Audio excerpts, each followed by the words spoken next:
L'heure de notre rendez-vous à la ferme. Bonjour Fanny Agostini. Bonjour Mathieu. Tout va bien Fanny ce matin?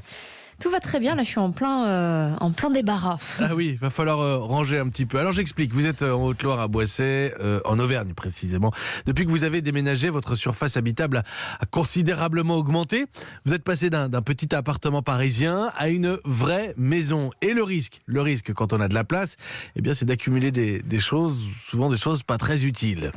Oui, et je me suis fait cette promesse, Mathieu, de ne pas remplir la maison de la cave au grenier de trucs et de bidules, parfois utiles, mais souvent destinés à prendre la poussière. L'accumulation, c'est une tendance qu'on a tous, plus ou moins. C'est ce qu'a révélé en tout cas une étude Ipsos qui dit que chaque foyer français possède près d'une centaine d'équipements électriques et électroniques, de l'indispensable réfrigérateur au téléphone, en passant par des choses moins utiles, l'appareil à gaufres, à fondue à raclette, etc. Et en fonction de l'habitation, ces chiffres varient. C'est très utile, je vous arrête là tout de suite. Mais combien de fois par an, Mathieu? À peu près 52, une par semaine. D'autres questions? Continuez, je vous en prie. En fonction des habitations, ces chiffres varient de 73 équipements pour les appartes et 118 pour les maisons.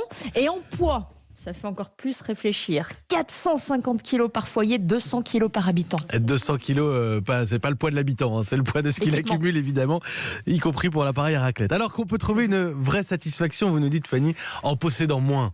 Moins de pesanteur matérielle est égal à plus de simplicité, ça se vérifie. Renoncer à l'hyperconsommation et à ses ravages sur la planète peut être source de bonheur et s'ériger en vertu. Moins consommer deviendrait même, par les temps qui courent, absolument fashion. En témoigne le grand succès des plateformes comme MyTruck qui permettent d'emprunter des objets sans les stocker chez soi, ou encore les achats groupés entre amis. Exemple, à côté de chez moi à Boissey, mon cher voisin Gérard vient d'acheter une broyeuse avec deux de ses copains du village et il se la prête à tour de rôle pour optimiser la machine et ne pas la laisser croupir dans le garage après son utilisation. Bon, pour réfléchir à la surconsommation actuelle, on peut aller piocher aussi dans les textes anciens. Le minimalisme a des origines qui ne datent pas d'hier.